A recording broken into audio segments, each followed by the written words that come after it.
Monsieur le Président, les Gaspésiens sont abandonnés par Via Rail qui refuse de rétablir ses services chez nous, même s'il reçoit 1,3 milliard d'aides fédérales, notamment pour offrir des liaisons régionales. Et même si Québec a investi 355 millions de dollars pour réparer le rail qui a été remis à neuf jusqu'à Port-Daniel. Via Rail, donc, encaisse l'argent d'Ottawa pour servir les régions, mais refuse de fournir le service et de remplir son devoir envers les Gaspésiens. Le gouvernement va-t-il interpeller Via Rail pour qu'il rétablisse ses services entre Matapédia et Port-Daniel dans les meilleurs délais? Bravo! Ça fait longtemps que le train de la Gaspésie fatigue Via Rail. J'ai parlé avec des gens qui ont travaillé chez Via Rail une bonne partie de leur vie et les gens me disaient que depuis 1994 gros max et même avant, la consigne à l'intérieur de chez Via Rail, c'était de donner le moins de services possible. Nous recevons aujourd'hui Micheline Saint-Onge de la Coalition pour le retour des services du train de passagers en Gaspésie pour faire le point sur ce dossier chaudement débattu. Malgré des appuis unanimes des municipalités, des MRC et de l'Assemblée nationale en faveur d'un retour progressif du service, et malgré des rails modernisés jusqu'à Port-Daniel-Gascon, Via Rail refuse toujours de s'engager, évoquant des enjeux logistiques. Micheline Saint-Onge nous résume les actions de mobilisation de la dernière année, dénonce l'opacité de Via Rail et réitère l'importance cruciale de ce service pour la population gaspésienne, notamment pour l'accès aux soins de santé. Je vous dirais que depuis la dernière année a été extrêmement occupée, en tout cas en ce qui me concerne, parce que c'est ça, il y a eu la tournée des municipalités qu'on a commencé au printemps. Puis en même temps, on avait envoyé une lettre à toutes les municipalités. Et au moment où on se parle, toutes les municipalités, à partir de Matapédia jusqu'à Percé, ont fait une résolution en conseil municipal pour appuyer le retour progressif. Les rencontres avec la population se sont étendues de janvier à... j'avais commencé en novembre, une à Matapédia. Après ça, c'est allé à janvier jusqu'à Passepébiac. Et évidemment, la population a très bien répondu. Il y a eu au-delà de 150 personnes. Puis ces gens-là étaient souvent des représentants de groupes comme les fermières, le Club des 50 ans et plus, l'Association des retraités. Ensuite de ça, tranquillement, pas vite, j'ai fait la demande pour avoir pour mettre sur pied un nouveau comité de gestion. Parce qu'il y a des gens qui se retiraient progressivement de l'ancienne équipe qui était là depuis 12 ans. Donc, c'est un travail extraordinaire qui avait été fait avant qu'on recommence avec un nouveau groupe. Ensuite de ça, à la fin mars, les rencontres étaient terminées, celles qui avaient été prévues à ce moment-là. Et tranquillement, pas vite, on a commencé à travailler avec le nouveau comité de gestion. Et on a rencontré dans un premier temps les deux députés de la CAQ pour leur demander de faire pression sur Via Rail, dans le sens que Via Rail est parti parce que les rails n'étaient pas en bon état. Il avait dit qu'il reviendrait dès qu'ils seraient réparés. Et là, les rails sont réparés jusqu'à Port-Daniel-Gascon de façon importante. Donc, ce qu'on a fait, c'est on a demandé aux députés de prendre position pour appuyer ce projet-là et de faire une action qui était de faire une motion à l'Assemblée nationale. Et effectivement, Catherine Blouin a fait une motion à l'Assemblée nationale le 27 de mai. Nous, on l'avait rencontré le 15. Le 27, elle a fait la motion. Et le 22 mai, on avait rencontré la table le regroupement des municipalités, la table des préfets. Et on a fait la même demande que la table des préfets fasse une résolution pour appuyer le projet de retour progressif. Et on a eu une super de résolution du regroupement qui sont allés au-delà de ce qu'on demandait parce qu'eux, ils vont même jusqu'à dire qu'ils veulent que le train revienne, puis au fur et à mesure que les travaux vont être complétés, que le train aille le plus loin possible vers l'est continuellement. C'est ce qu'ils appellent le retour progressif, c'est ça? C'est ça, le retour progressif, c'était dans notre esprit au début, c'était vraiment qu'ils reviennent à New Carlisle. Parce que Via disait qu'ils reviendraient, ils passent leur temps à dire qu'ils reviendront juste quand Gaspé va être prêt. Puis il n'y a aucune raison valable pour ne pas desservir la Gaspésie au moins à plus qu'à la moitié du chemin. Donc, c'était ça. Mais comme je vous dis, le regroupement des MRC a été plus loin en disant que non seulement on veut qu'ils reviennent jusqu'à New Carlisle, mais quand Chandler va être prêt, on va aller jusqu'à Chandler, puis quand la prochaine va être prête, on va aller jusqu'à là, au fur et à mesure que les travaux vont être rendus là. Et ça a été comme quelque chose d'énorme parce que on n'avait pas une unité au niveau de la région par rapport au dossier du train de passagers. Parce qu'il y avait toujours des questionnements, des ci, des ça. Bon, là, on en a une. On en a une, on en a une. Puis en plus, on a un député fédéral qui nous appuie, pour pas dire nous devance. Et donc, travailler avec Alexis Deschênes, c'est vraiment extraordinaire parce que c'est ça que la région a besoin. On va travailler dans ce sens-là, puis on va aller de l'avant. Puis il est très, très, très disponible et impliqué au niveau du dossier du train particulièrement, mais si on regarde tous les autres dossiers aussi. Donc, c'est extrêmement intéressant de travailler dans une situation comme ça. Ah oui, puis la motion que Mme Blouin a présentée à l'Assemblée nationale, elle a été adoptée à l'unanimité de tous les députés présents, sans tout parti confondu. Donc, on a un appui du gouvernement du Québec, de l'ensemble des MRC. La population est en arrière de nous. Depuis le mois de juin, on a décidé la coalition de faire un membership, dans le fond, d'avoir des membres, ce qu'on n'avait pas avant de façon précise. On avait des gens qui nous appuyaient beaucoup avec des cartes postales, avec des choses comme ça, mais on n'avait pas de membres précis. Et on est rendu à 450 membres. Puis on n'a pas beaucoup parlé de cet aspect-là. Depuis en juin, puis l'été, puis bon, fait que ça a été. Mais on est quand même très content. Puis on envoie une infolette à nos membres à peu près tous les mois pour leur dire où on est rendu, quels sont les avancements, qu'est-ce qu'on prévoit faire. Et évidemment, on a fait 2 énormes mobilisations, une en septembre.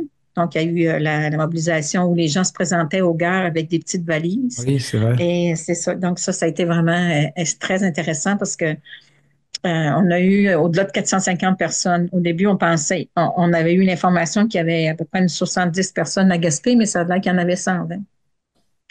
Donc, ça a été vraiment intéressant parce que puis la dernière mobilisation, c'est celle avec les députés du Bloc, avec Alexis Deschênes en tête.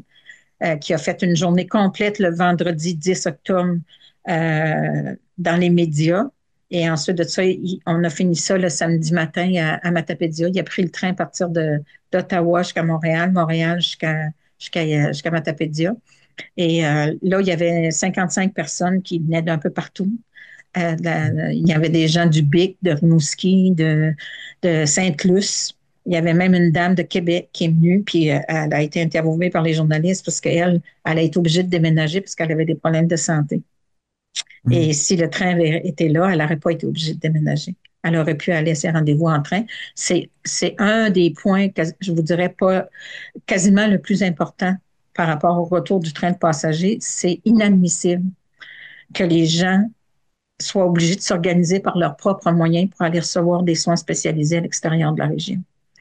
Et il y en a beaucoup. Il y a beaucoup de gens parce que je suis en contact avec le Centre intégré de santé et services sociaux, là, le CIS. Juste en 2024, il y a eu 20 000 déplacements de personnes pour aller recevoir des services ailleurs qu'à leur hôpital de desserte. Là. 20 000 déplacements, ça veut dire 20 000 allées puis 20 000 retours. Et ils ne vont pas tous à Montréal, c'est sûr. Il y en a beaucoup qui vont à Rimouski puis à Québec.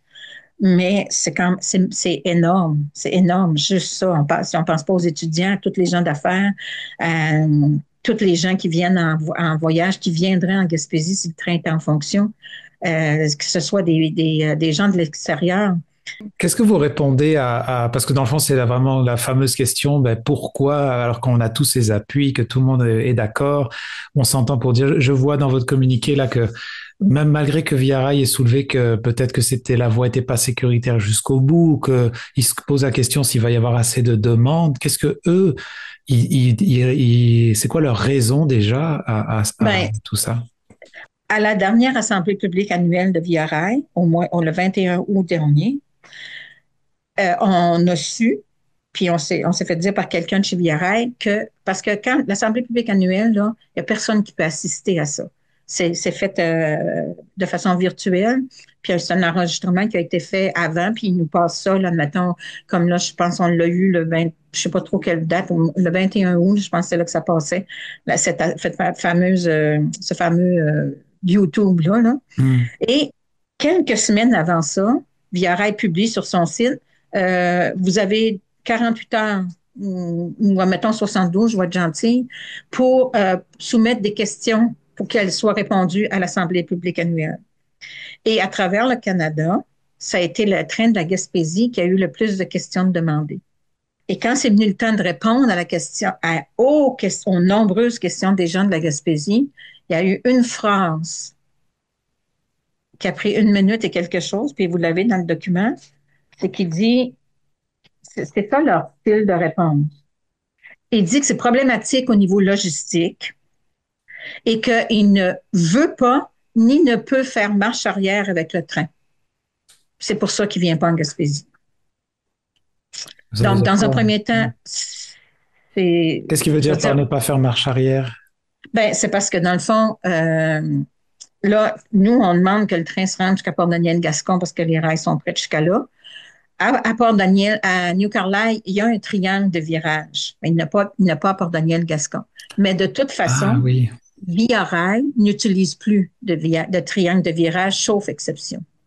Parce que le triangle de virage qui va à Halifax était plus du tout fonctionnel. Celui qui allait à Churchill non plus. Donc, il y a plusieurs façons de faire ça, puis ils le font. C'est soit que vous mettez 2 locomotives, ils appellent ça tête à queue, à l'avant du train, puis après ça, une locomotive change de place et tout ça, ou qu'il y a une locomotive en avant puis une en arrière, ça s'appelle pull and push. Et il y a une autre façon qui est une locomotive au centre. Donc, il y a plein de possibilités de plus avoir à tourner le train. Mais même à ça, nous, en Gaspésie, le triangle de virage, il est là. Et je sais pas, j'ai su cette semaine qu'il y avait des gens qui étaient allés travailler sur le triangle de virage de New Carlisle. Donc, je sais pas où on en est par rapport à ça, parce qu'avec Via Rail, on peut pas avoir aucune information précise. Mais qu'une société d'État, largement financée par le gouvernement fédéral, réponde aux citoyens qui devraient desservir, puisque nos rails sont en très bon état, que c'est un problème logistique. Dans le document, je leur dis, s'ils ont été capables de débloquer 300 à 500 sièges quotidiennement quand Air Canada voulait faire la grève, je comprends pas qu'est-ce qui est si compliqué que ça pour venir en Gaspésie. Donc, c'est vraiment, c'est difficile à comprendre la position de Via Rail dans le dossier de la Gaspésie. Faut revenir loin en arrière, là, parce que je suis en train de faire toute la revue de littérature depuis les années 2010, à peu près. Et ça fait longtemps que le train de la Gaspésie fatigue Via Rail. J'ai parlé avec des gens qui ont travaillé chez Via Rail une bonne partie de leur vie, et les gens me disaient que depuis 1994, gros max, et même avant, la consigne à l'intérieur de chez Via Rail, c'était de donner le moins de services possible là, pour que les gens arrivent à plus prendre le train. Et le représentant de Via Rail qui est venu ici en juillet nous disait que ça serait un miracle que Via Rail revienne à New Carlisle. Et moi, je lui ai répondu que le miracle, c'était que les gens de la Gaspésie veulent encore prendre le train de Via Rail.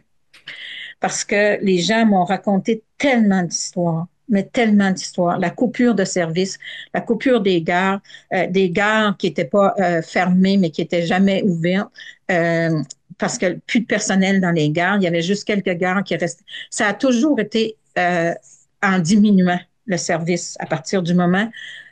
Via Rail a commencé à fonctionner en 1977. Il faut dire que le CN voulait abandonner les rails de la Gaspésie bien avant ça. Là.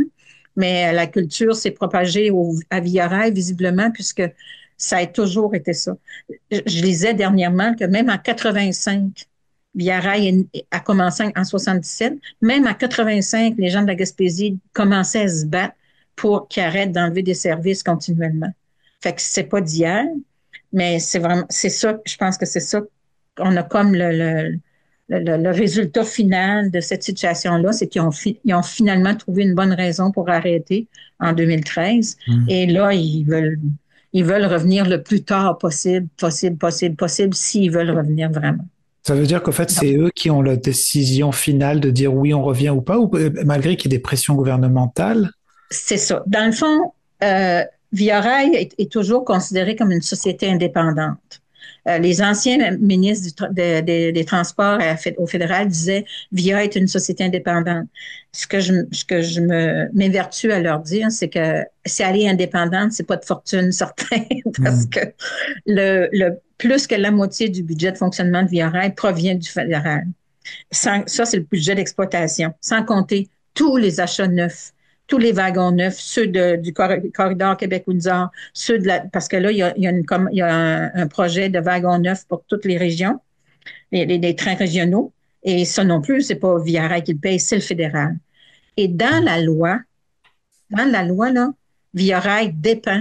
Le seul actionnaire de Via Rail, c'est le gouvernement fédéral, via le ministère des Transports fédéral, et les membres du conseil d'administration de Via Rail, leur devoir, si on regarde dans le rapport annuel de Via Rail, c'est de s'assurer que Via Rail fait ce qu'il faut pour répondre aux demandes du gouvernement fédéral.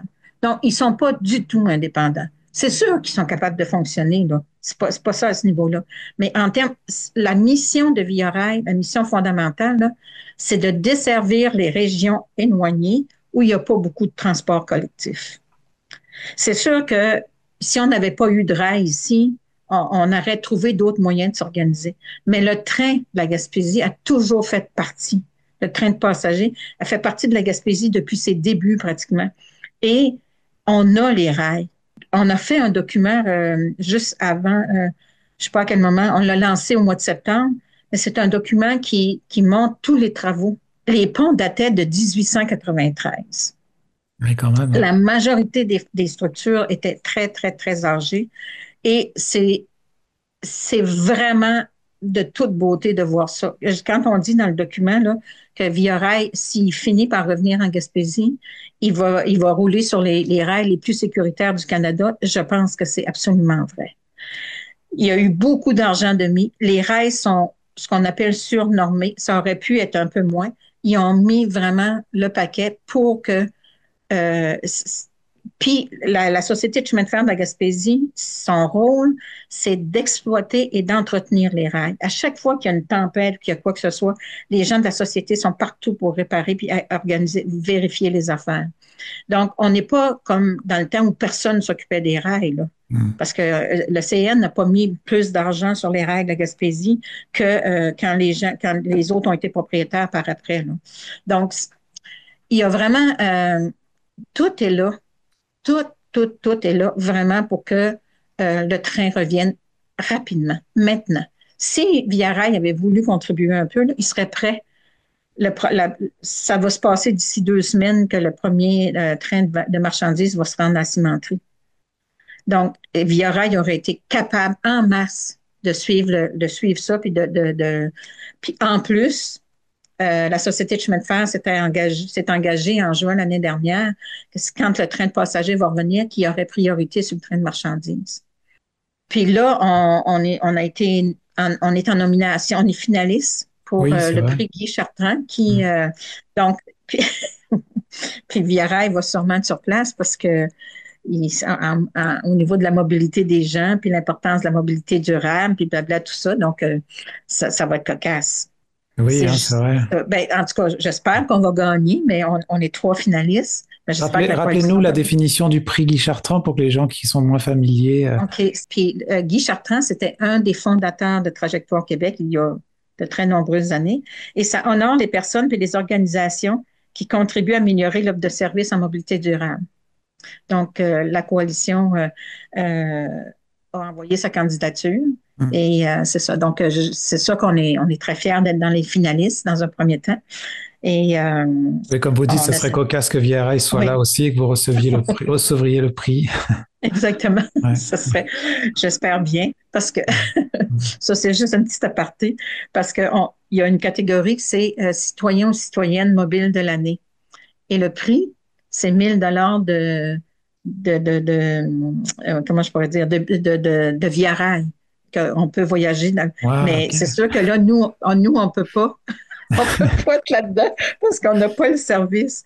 Mais je me disais, si on gagne, là, je vais dire l'année prochaine, j'espère qu'il y a quelqu'un de la Gaspésie qui va pouvoir être comme candidate là parce qu'elle va avoir accès à un transport collectif par chemin de fer, ferroviaire.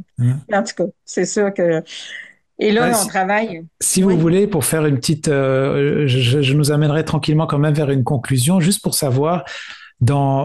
vous qui êtes là-dedans à 200, 300, 400% dans votre énergie et le temps de consacrer là-dedans avec la coalition, je me demandais, je voulais quand même vous entendre sur êtes-vous pessimiste, optimiste? Voyez-vous quelque chose qui pourrait s'en venir dans peu de temps? Est-ce qu'on peut avoir une idée de ce qui pourrait se passer dans les prochains mois?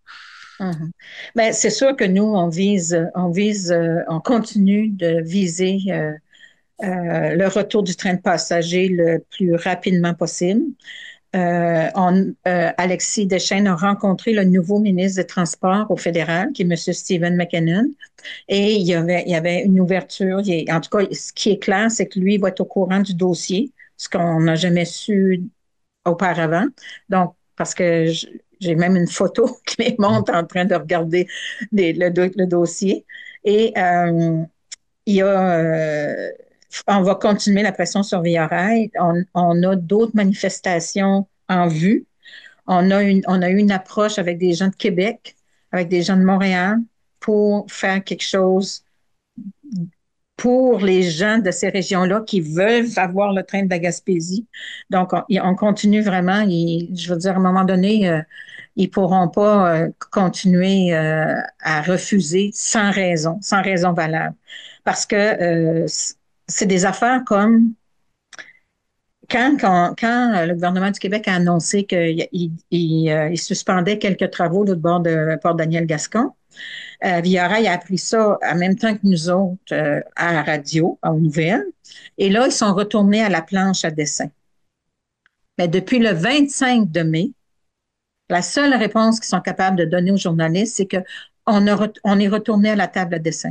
On est retourné à la planche à dessin. C'est pas une réponse, ça. C'est pas du tout une réponse. Puis surtout pas depuis 5 mois, là.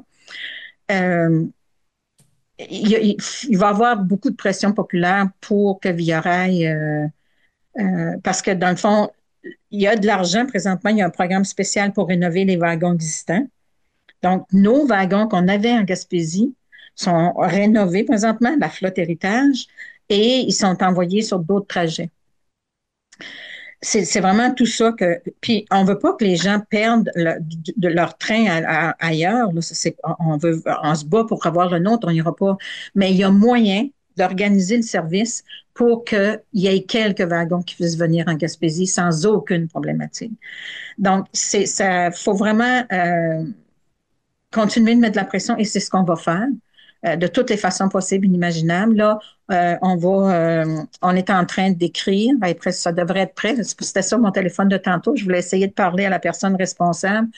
Il devrait y avoir une pétition en ligne à la Chambre des communes d'une journée à l'autre. Vous l'avez en primeur parce que j'ai pas encore le oui définitif, mais toute la démarche est faite. Donc, ça veut dire que là, le gouvernement fédéral est obligé de prendre action. Mettons, il faut avoir 500 personnes, je ne sais pas trop quoi, mais on devrait avoir 500 personnes qui vont signer cette pétition-là très bientôt. On va l'envoyer à tous nos membres, puis je vais envoyer un communiqué de presse, là, probablement, en tout cas, cette semaine sûre. Là. Donc, on continue la pression, puis comme j'ai dit, on n'est pas choqué, mais on est décidé. D'accord. Ah oui, c'est une bonne façon de le voir. En tout cas, merci beaucoup, Micheline, pour cette mise à jour. Ça me fait plaisir.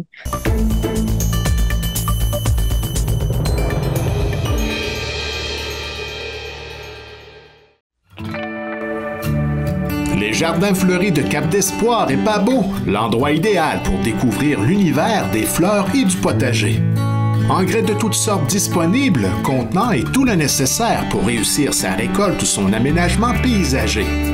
Découvrez notre nouveau site internet, lesjardinfleuris.ca, et visitez notre page Facebook pour connaître nos heures et jours d'ouverture.